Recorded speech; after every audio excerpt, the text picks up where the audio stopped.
Please remember that the Lucy Pod is not a replacement for professional medical advice. If you have questions or concerns about your own amazing brain, please speak to a medical professional. I'd also like to acknowledge the traditional owners of the land on which I speak to you all today, the peoples of the Kulin Nation. Always was, always will be Aboriginal land. Hello everyone and welcome back to the Lucy Pod. I hope that you are all well and are staying safe.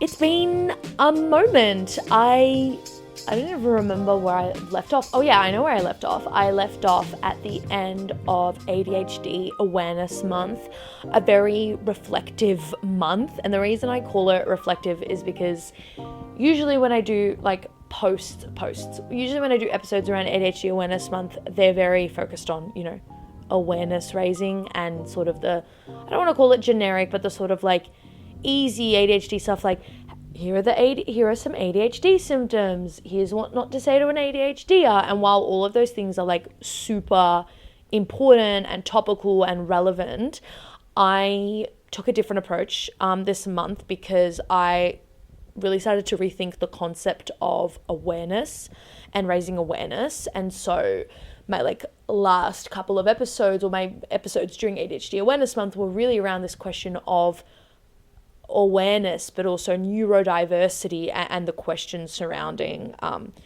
neurodiversity awareness. Oh my God, take a shot every time I say the word awareness. So yeah, that is where I left off. I love how I'm like, I don't know where I left off. And then I go into like a 30-second spiel about where I left off and basically like all of my reflections. Anyway, what I mean is I don't know where I left off, meaning like it's been a while. I don't know what I'm trying to say. I don't want to say stir crazy. I'm a bit all over the shop. It is very late as I record this and I am at a different setup, but it's a good one because someone's computer decided to have a meltdown. So I improvised and am using a really retro mic from my parents' media days, and my computer, usually I use Trent's, but it's having a bit of a moment. So yeah, hopefully the audio is good. It shouldn't be a problem, but I'm doing that. And I'm also sitting next to 2 empty suitcases, which is exciting, but also stressful. So it's exciting because Trent and I are off to Japan for 2 weeks for our anniversary, which is really exciting, our 5-year anniversary, which is awesome. But it's stressful because if it's empty, it means I haven't packed it, and that stresses me. I need to pack this suitcase. We are leaving in 3, 4, 5 days, and obviously I'm not going to pack that much because it's Japan. I'm going to buy a bunch of clothes while I'm there, but I still need to pack the important stuff like socks, underwear, shoes, skincare. And you would think I would say the word medication, but that is actually what I want to chat about in today's episode, is the fact that in Japan, and I have spoken to several people about this, my psychiatrist and consulate and Japanese people, and you are actually not permitted to bring Schedule 8 drugs or medication into Japan. I've heard a lot of people say, no, that's not true. Those other people, they're not telling you the truth.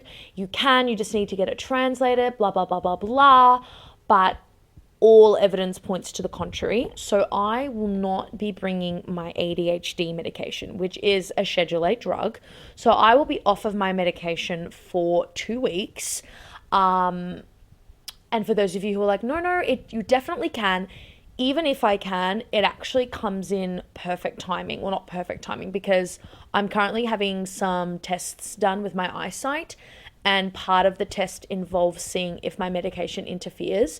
So me not being on my meds for 2 weeks is good, because once I get back from this trip, I'll be going straight to have these tests done, and we need to see if me not being on my medication has changed anything. So even if I could, or even if there's some sort of loophole that I'm not aware of, I won't be doing it anyway because of these medical tests. I found out I couldn't bring the medication, and then I was told, hey, it would be great if you couldn't take your meds for a moment. And I was like, when am I going to do that? I can't do that now. I'm working. But then I realized, hang on, I'm going to be in Japan for 2 weeks and I can't bring my meds anyway.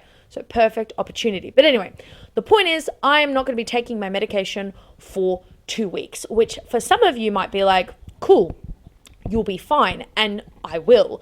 But then for other people, you might know why I am a bit worried. Not worried for myself, more worried for Trent, who will not have to deal with me. I don't want to frame it in that way because, again, like, we're not into the whole like saint complex and like burden complex. But I am very different when I am unmedicated. Trent knows me and all of that, but it's very rare that anyone in my life, except for my parents who knew me pre-diagnosis, pre-medication, it's very rare for anyone to know me when I am unmedicated. It's not often that I'm unmedicated. And when I am unmedicated, it's because I've forgotten my meds. And I usually take a top up within, 3 hours of remembering that I forgot to take it in the morning. So he's never actually had to sort of be around me unmedicated. And this isn't because I think he'll have a bad reaction. He's lovely and he'll be fine. But I know that I can be a bit difficult and intense. And by that, I mean, I can be very sort of excitable and get overtired. I can get a bit intense, a bit nippy, a bit giggly, a bit like, hey, like the joke's over. And he's probably listening thinking, I already have to deal with that. But it'll be in a different level, and I just worry about that. And I just hope that it doesn't get too annoying, because this is going to be a lovely trip. It's his first time going overseas. It's my first time going to Japan. So I don't want that to taint it. But the reason I don't think it will, so I'm in two minds. I'm a little nervous because I've never not taken medication for that long as well. That's like another thing, is I've only, like I said, not taken medication when I've like forgotten, but then I remember. Like, I've never had a stint of not taking meds. But I also am kind of reassured because Trent is wonderful and understanding and fully prepared, and like, he gets me, is like, we'll be traveling, and traveling, I'm in a completely different mindset to when I'm, here, like in my regular life, not traveling, and I'm working, studying, and doing my day to day.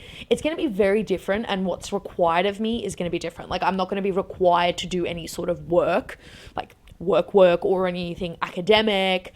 At most, the work will be sort of navigating, this beautiful new country, translating, like using Google Translate for things, the tram and not the tram, like the bullet train, and navigating all of that. Like, that's going to be a whole thing, but that's going to be because it's in another language. But I'm not going to be required to use the same muscles of my brain that are probably going to be impacted by the fact that I'm not medicated. So it's fine. It'll be like an opportunity for me to have fun. Like, we're going to be at art galleries, eating food, like going to Universal Studios. Like, I don't need of course I need my meds every day and to function, but as in, me not having them is not going to impair my ability to do things. Like, I don't need my Vyvanse to be on like the hippogriff ride. Like, I can go on that hippogriff ride, have fun, have a blast, and there be no issue. So there's also that, like, it's a holiday. Like, I don't need to be medicated on a holiday, if that makes sense.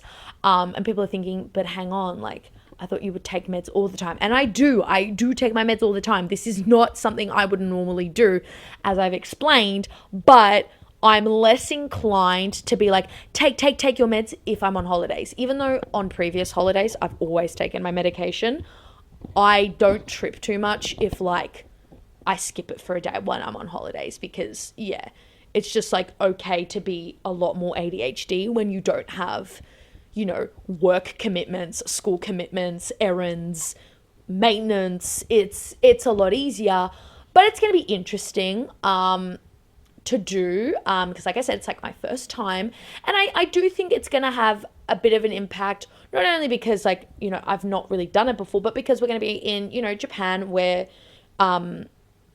most things are in Japanese. Obviously, you're in freaking Japan, but navigating sort of like time and the train schedule and getting to places on time. The Japanese are very organized, very sort of systematic in the way in which you are to sort of access certain spaces, like going to Ghibli Park or Universal. Like, they're very strict on timing and all of that. And, you know, the bullet train and schedules, it's going to be a big thing. And that's also part of just being like a tourist and like just having to deal with those things. And like, it's whatever, you make great stories of it. Like, oh, we missed the train and we realized, like, that's fine. But I feel like because of my ADHD self and how anal I am about time, I'm going to be like so neurotic and stressed and like, oh my God, like, what am I doing? I'm getting it all wrong and rah, rah, rah and da, da, da. But now that I'm like talking about it, it's actually making me feel a lot better, and that I can just, it's okay. Like, go with the flow. If we miss a train, we miss a train.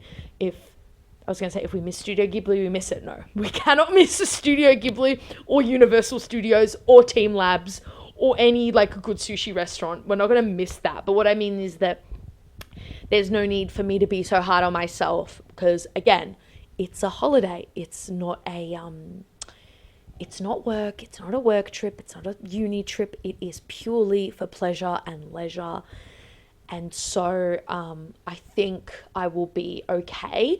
But with that, I do want to know, for my ADHDers who are medicated, do you ever go through periods where you are not taking your meds, or you just don't feel like you need to? And like, what's the reasoning behind that? How does that leave you? How do you feel? How do you know when you need to like get back on them? I would love to know. Please share in the comments or DM me and we can have a chat. I genuinely would really like to know about this. And I sort of want to speak to, like broader thing about like medication, and maybe some non-ADHDers listening, or some ADHDs who are listening who don't take meds. You might think like, oh, like, and maybe I'm just projecting, like, who knows, but I can already hear certain people, in my head, like voices of people that I, have said these sort of things, that like, it sounds like you're really reliant. Like, oh, like, do you really need your meds? I mean, prime example, the doctor that is doing these tests for me that, said like, hey, we need to see if your meds are impacting your eyesight or whatever. They actually said something like this to me, which really, really, really, really, really peeved me off. They were like, so like with your ADHD meds, like, do you need them? And I said, like, yes. And I felt like saying, would you say that to someone who has like insulin? I said, yes. And they said, is there ever like, would you just not take them? And I said, permanently or temporarily? I said, temporarily, sure, I can do that, but permanently? And they said, yeah, like permanently. And I said, no, like there would have to be a very like legitimate reason. Like it would detrimentally, like it would, ruin my eyesight, or it would take away my eyesight. Also, before anyone is like, see, your meds are giving you side effects, it's your eyesight, it's actually got nothing to do with that. Please don't speculate. It's not related to that. It's just come at perfect timing. It's not that. But just, I have to get that out of the way. Please don't speculate and don't be like, oh, so it's impacting your eyesight and like you're having to not go on it because it's your No, it's not that. It's not that. It's nothing serious. I'm not trying to be secretive. It's nothing serious. It's just a long story. I have bad eyesight. I always say I got a problematic brain, a problematic back with scoliosis, problematic feet, I got splayed feet, and I got problematic eyes because I've got a host of eye problems, but it's got nothing to do with my meds. But anyway, it was really annoying because they were like, oh, but like, do you need it? And just the way they asked it in such a way, I thought like, that's a really weird thing to ask me. Like, you would not ask me that if I was on antidepressants or if I was on an antipsychotic medication. You wouldn't ask me, oh, do I like actually need it and do I need to take it all the time? Of course I do. If I didn't need to take it all the time, I wouldn't take it. I wouldn't pay the money that I do to see my psychiatrist, $260, and ask them to give me a script and then go to the pharmacy and pay, $30-$40 for my medicine. I wouldn't if I didn't have to. So obviously it means I do, and it doesn't make me addicted. And I know that, addiction is a legitimate problem, and there are many people who take a host of medications, ADHD ones included, who become addictive, but that's not the majority of people, and it is not addictive to need medication every day, especially when that medication is so important for your, not only treating and managing your ADHD, but just your overall well-being. It's so important. So I hope that this doesn't, translate in a way that is like, oh, so like you're addicted, you can't function, like you're dependent in this really negative way. And I don't want this to dissuade anyone from taking medication. I'm just one person, obviously, and people can feel differently, but ADHD medication is a form of treatment. It's not a cure, it's a treatment, just like people take antidepressants, anti-anxiety, they take acne medication, heart medication, blood pressure medication, freaking insulin, did I say like antipsychotics,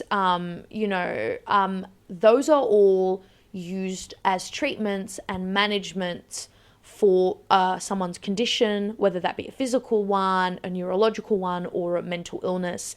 They are all forms of treatment that can drastically improve one's life and that one needs to take on a consistent basis. And just because it is for the brain, it doesn't mean that it's less valuable for if it was a treatment for your heart. Like, of course, you would never say to someone who has a congenital heart disease, like, oh, are you sure you need to take those heart medications? Or someone who's epileptic, you would not say that because you know that that is a physical, of course it's neurological, but it manifests very physically. It's a physical issue and you respect physical conditions, you respect how they manifest, and it's all good for people to take them. But the minute it's an issue to do with the brain, mental health, neurology, neurodiversity, people get so turned off. They're like, you shouldn't be taking too many meds for that or taking them for too long. And it's like, how come you don't give the same energy you give to medication, to illnesses, physical illnesses and medications for physical illnesses that you do for mental illnesses or neurological conditions? Like, there should be the same energy. The way we treat our physical health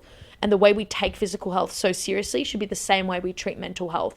And that goes with its treatment. So when someone says, I have crutches, and you go, oh, cool, and you make arrangements for them because I have a broken leg.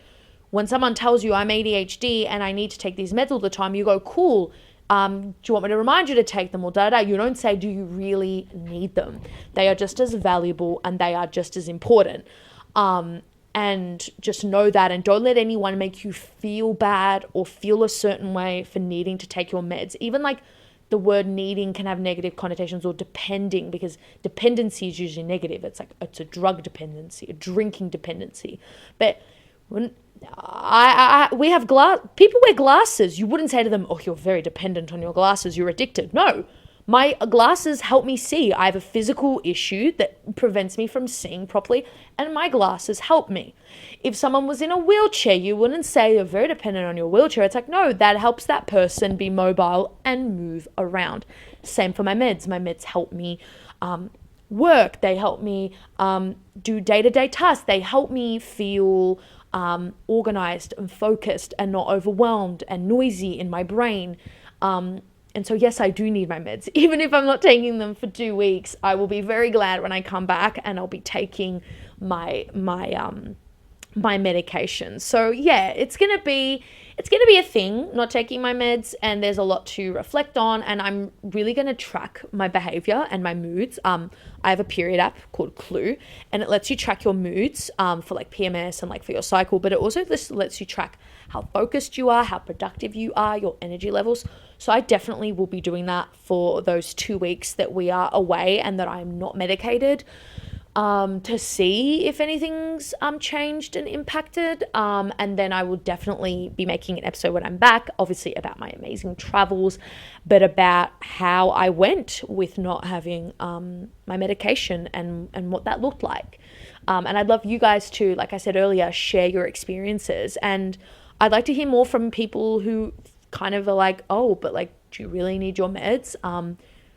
I want to hear from you guys after listening to this episode. What do you think? I want to have that conversation. And I just want to say to any ADHDer who's feeling a little persuaded or dissuaded with medication and like dependency and like the stigma, don't worry about it. It's easier said than done, but don't listen to it. Like, unless you really feel like you have a problem, and in that case, definitely speak to your doctor.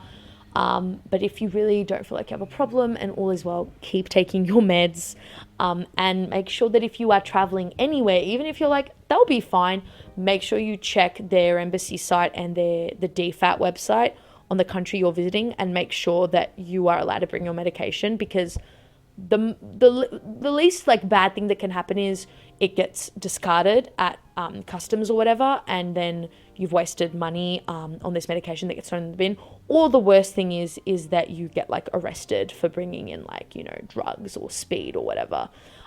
So make sure you do that. And I reckon, like, to be honest, I don't know why I'm saying this now because it could be a surprise, but I reckon like I'm going to do an episode when I come back about like what it was like being unmedicated traveling, but I'm going to do like an ADHD travel hacks thing.